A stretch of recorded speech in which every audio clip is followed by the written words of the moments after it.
minutes. Good. Won't be talking about my sitcom. This is just a No, not on NBC. so you're doing 2 interviews at 6 minutes each? Is that what you're Yes, it's a double slot. Okay, great. Yeah. Okay. Can you please say your name and where Yes. you're from first? If you would slug these, just Bobby Wygant. Dallas. Everybody knows Bobby. I- You don't have to. It's for the tape, yes. We have speed? Okay. Michael, I always love seeing you and Oh, talking thank you. I with always you. love seeing you too. Do you remember that the very first time we ever talked was when you started at NBC? Oh, really? Yes, yes. Wow, that's steady, both of us. Yes, isn't it? Yeah. Well, we're survivors, Yes, and we we are. both have been gainfully employed Yes, throughout that yeah. time. We can be very thankful. Yeah. But that was long before you were married, and now Right. you That would have... be 1982 or 83? Yes. Something yes, like that. Yes, yes. Yeah. I have children and all kinds of stuff. You have 3 children. Yes, yes. Did all of you go to New Zealand when you were doing this picture, The Frighteners? They went for a certain amount of time. They didn't go for the long haul because there was school, and my daughters were at that time, at the beginning of the film, very, very young, and not, you didn't necessarily want to cart them across the universe. But they put in some time, and I did a lot of flying back. I would do, if I had 5 days, people thought I was nuts, but if I had 5 days off, I'd spend 2 days flying to be home for a day, and then fly back for 2 days. I'd spend 2 days flying back, I should say. But you know, it was worth it. What was the weather like in New Zealand? It was winter.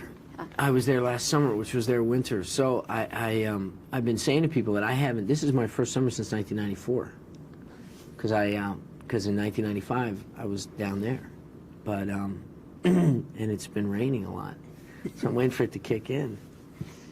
The Frighteners is, it isn't enough to say that you have never done a movie like this. There's just never been a movie like this, I don't believe. I don't think so either, and that's just so. I mean, I can't tell you how many times I'd wanted to sit in this chair and have somebody say that to me. And if they then said, and it was horrible or terrible, I mean, that would almost still be fine.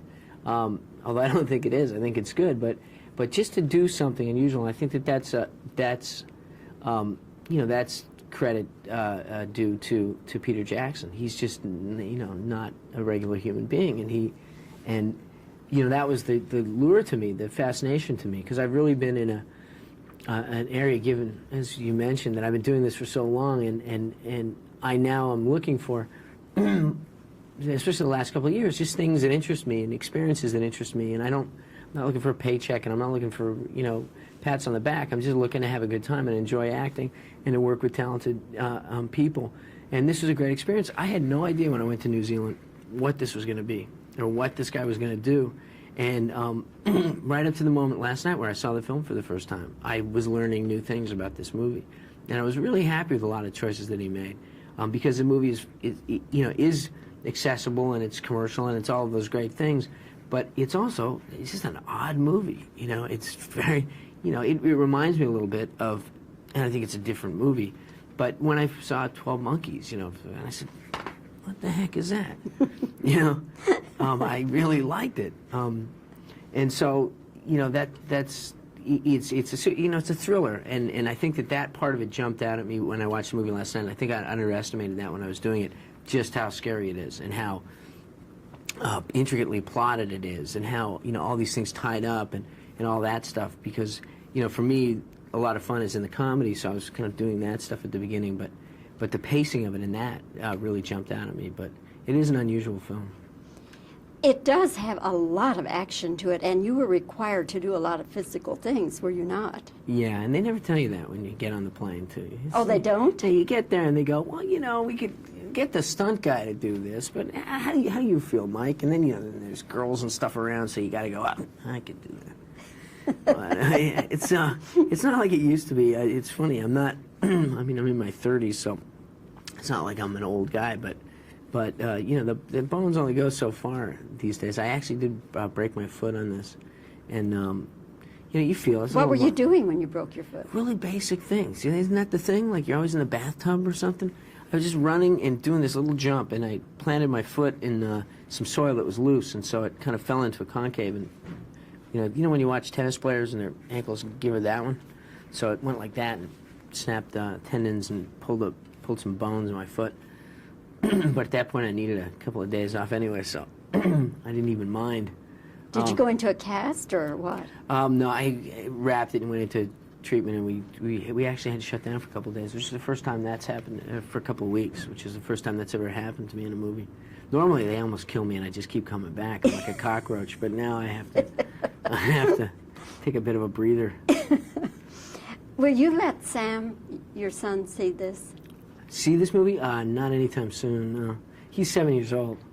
This would, boy, I'd be paying therapist bills for the rest of it. I mean, I don't care. Universal, you can sue me if you want to, but this would, please don't take your 6-year-old or your 7-year-old to this movie. This will scare the hell out of them. How old do you think they should be? 13? I think like 13, 14. I know that it's restricted, and I know, that there's all those laws with that. And I say, it's like that thing. I said to someone earlier, if you got a 16-year-old and he's like, driving, drinking, smoking, you already screwed up, so let him go to the movie, it gets into that gray area where you know your kids and you know what they can handle. I don't think that there's, it's not. I'd rather him see this than see Friday the 13th, if I can say that. I mean, there's not that kind of that bloodlust. This is like H.P. Lovecraft. This is like Poe. I mean, it's fun and it's modern and all that thing, but it has that gothic, chilling kind of, that pan up the creepy stairs in the old spooky house with the organ music, and it's good scare. But and so it's the intensity that I worry about for a small child. Not the content. It's just really intense. Well, Michael, you do a great job. Thank you. And for the people who are not, wimps and frightened too easily, it's just a heck of a picture, and the effects and everything are just I'm so glad, awesome. Bonnie. Just awesome. Thank you. Thanks. We're going to do this again, aren't we? Good. Won't be talking about my sitcom. This is just a No, not on NBC. So you're doing 2 interviews at 6 minutes each? Is that what you're Yes, it's a double slot. Okay, great. Yeah. Okay. Can you please say your name and where Yes. you're from first? If you would slug these, just Bobby Wygant. Dallas. Everybody knows Bobby. I- You don't have to. It's for the tape, yes. Every have speak? Okay. Michael, I always love seeing you and Oh, talking thank you. with I always you. love seeing you too. Do you remember that the very first time we ever talked was when you